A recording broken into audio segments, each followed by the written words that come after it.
요한복음 15장 18절에서 27절입니다. 15장의 매우 중요한 주제는 뭐냐?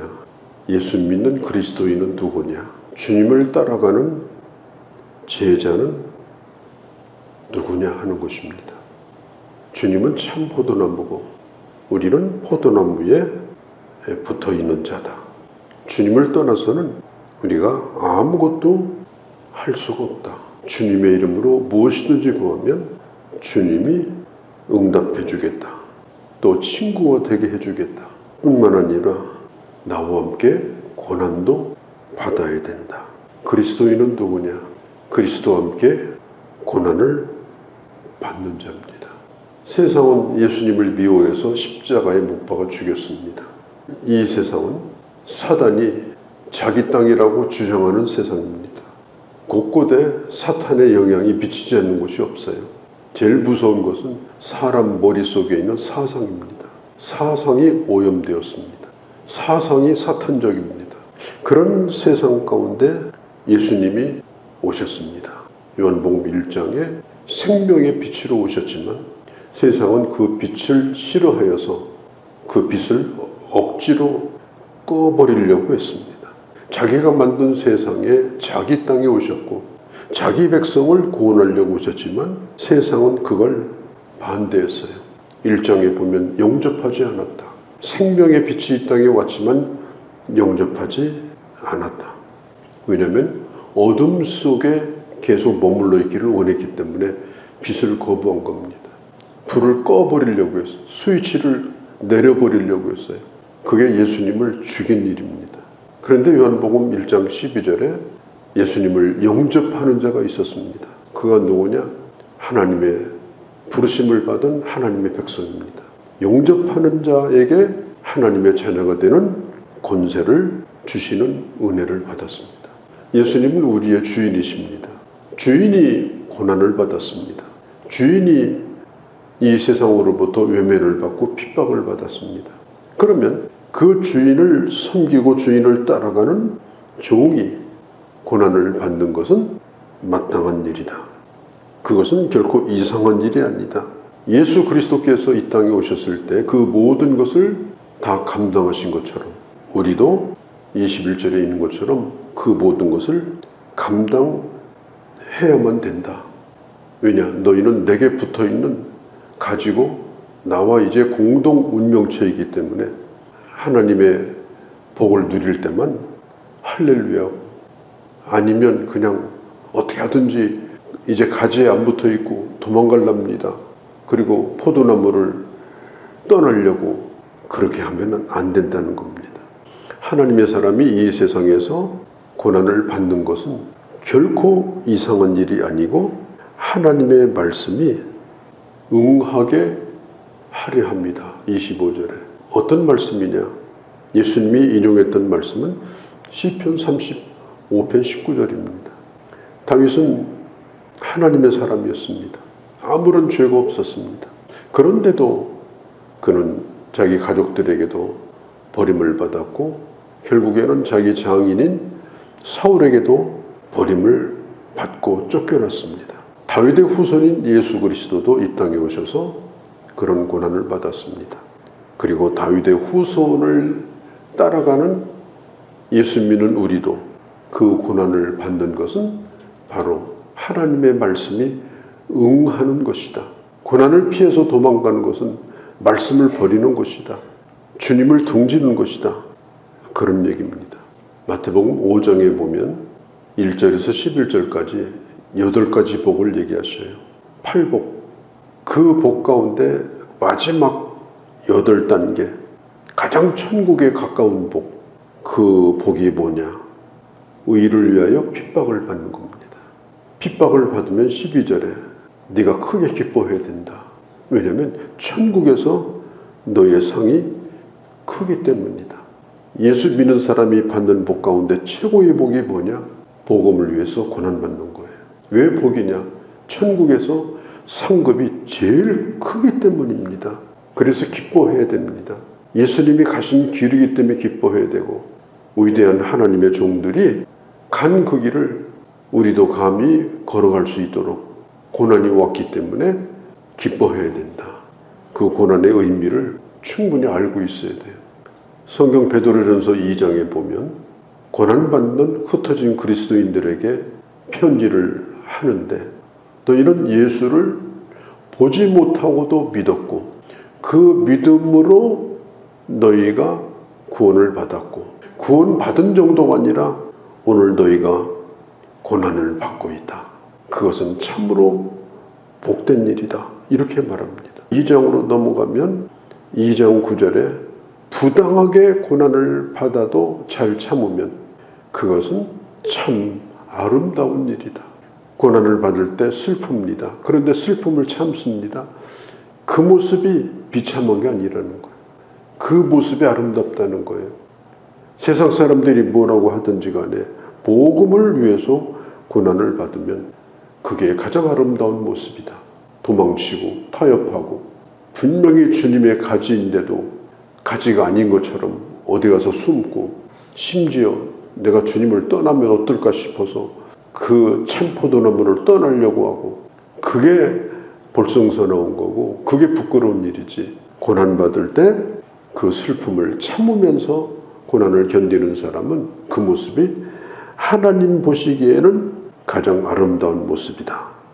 그러면서 베드로전서 2장 11절에 보면 우리가 고난을 위해서 부름을 받았다. 고난을 받는 것은 혼자 가는 길이 아니라 예수 그리스도께서 가신 그 길을 주님과 함께 가고 있는 길이다. 주님이 우리더러 따라오라고 말씀하신다. 그게 베드로전서 2장 11절 이후의 말씀이에요. 우리가 예수를 믿고 고난을 받을 때는 주님이 앞서 가시는 거예요. 나를 잘 따라오라. 내가 그 길을 먼저 갔다. 고난을 잘 참고 있는 너의 모습이 참 보기에 좋도다. 너의 믿음의 선배들도 그 길을 그렇게 갔다. 그러면서 주님이 우리에게 말씀하시는 거예요. 다니엘이 흠 잡을 데가 없었잖아요.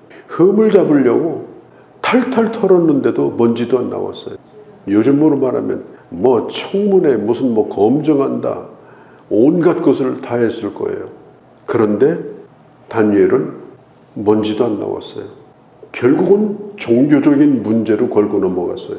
기도하면 왕이 죽이겠다고 그랬어요. 왕을 꼬드겨가지고 나쁜 신하들이 다니엘을 죽이려고 그 조서를 받아내가지고 문을 열고 기도하는 다니엘을 고소해가지고 다니엘이 사자굴에 떨어집니다. 하나님께서 이 다니엘을 지켜주셨습니다. 엘리야가 아합 왕에게 미움받을 일이 아무것도 없어요. 특별히 그 부인인 이세벨에게는 아무 상관도 없어요. 그런데 엘리야를 그렇게 죽이려고 못 견뎌가지고 계속 미워하는 겁니다. 나중에는 도망을 치다가 도망칠 데가 없는 거예요. 그래서 저 호렙산이라는 깊은 산 속에 들어갑니다. 산에 숨어요. 그때 엘리야가 한 말이 뭐냐. 하나님 더 이상 살 길이 없습니다. 도망칠 데도 없고 차라리 나를 데려가 달라고. 그런 고난을 받은 거예요. 우리가 다니엘보다 더 큽니까? 우리가 엘리야보다 더 큰 사람입니까? 하나님의 아들인 예수 그리스도도 고난을 받았고 위대한 종들도 그 길을 걸어갔는데 오늘 예수님이 그 제자들에게 하신 말씀이 그거예요. 베드로전서 2장에 보면은 잘못해서 받는 고난도 있다는 거예요. 세상 사람들에게 어리석은 일을 하다가 또 남의 일 간섭하다 고난받는 게 있다는 거예요. 괜히 남의 일 간섭하고 다니다가 이리 끌려다니고 저리 끌려다니고 그런 일은 하지 말라는 거예요. 오직 복음을 위해서 고난을 받아라. 사도행전 5장에 보면 사도행전 3장서부터 4장은 무슨 일이 있는가 하면 나사렛 예수 이름으로 안진뱅이를 일으켰는데 그게 문제가 돼가지고 사도들이 끌려왔습니다. 사도행전 5장에 보면은 공회 앞에서 베드로와 요한이 협박을 당해요. 안진뱅이를 일으키건 죽은 자를 살리건 간에 이제는 예수 이름으로 아무것도 하지 말라고 그랬어요. 예수 이름만 꺼내면 그때는 이제는 살려주지 않겠다고 그랬어요. 겁을 주면서 엄청나게 때렸습니다. 그래서 베드로와 요한이 얻어먹고 나오는 거예요. 그때 성경은 이렇게 말합니다. 주님을 위해서, 복음을 위해서 능욕을 받는 것을 합당하게 하나님이 여겨주신 것에 대하여 기뻐하며 공회를 떠났다. 내가 어떻게 복음을 위해서 고난받냐?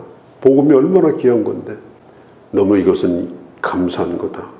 그리고 나가자마자 집에 있을 때나 성전에 있을 때든지 예수를 그리스도라 전하기를 그치지 아니하였다. 내가 먼저 고난을 받았는데 네가 고난받는다고 이상하게 여기지 말라. 그들이 나를 먼저 미워한 거다. 너희가 나를 사랑하기 때문에 네가 고난을 받는 거다. 이상히 여기지 말라. 제자의 길을 걸어간다는 게 뭐냐 하는 겁니다. 예수를 잘 믿는다는 게 뭐냐 하는 것입니다. 항상 결론은 옛날 얘기하고 똑같아요. 예수 믿어서 이 세상에서 복받고 잘 먹고 잘 살았더라. 그건 복음이 아니에요. 결코 복음은 그게 아닙니다. 그러면 예수님도 실패한 자고 제자들도 다 실패한 자예요. 하나님 앞에서는 눈에 넣어도 아프지 않은 하나님의 사람들을 고난에 던지셨어요. 사랑하지 않아서 그런 것이 아닙니다.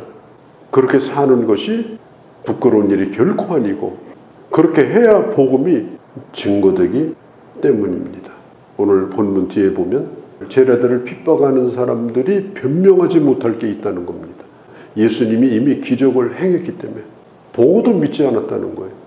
또 한 가지는 주님이 이미 말씀을 다 해주셨어요. 말씀을 듣고도 예수 믿으면 그들은 변명할 수가 없다는 겁니다. 반드시 하나님께서 그들을 심판할 거라는 거예요. 또 한 가지, 너희들이 바로 증인이라는 거예요. 오늘 성경에 보면은 27절에 처음부터 나와 함께 했던 너희가 나의 증인이다. 본 대로 말하고 들은 대로 말해라. 그리고 성령께서 오늘 성경에 나와 있죠. 26절에 보혜사 성령께서 너와 함께 하신다. 핍박을 받을 뿐 아니라 그 핍박을 기쁘게 여기고 오늘 27절 끝에 있는 것처럼 예수 그리스도의 증인으로서 그 길을 잘 걸어가라. 오늘 요한복음 15장 말씀이 얼마나 소중한지 모릅니다. 예수 그리스도 안에 있는 가지된 자가 어떻게 살아야 되는가?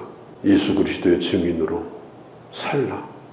오늘 주께서 우리에게 말씀하십니다. 결코 떨어지는 법이 없고 버리는 법이 없고 그런 가운데도 주님 우리를 품으시고 열매 맺게 하시고 영광을 받게 하신다.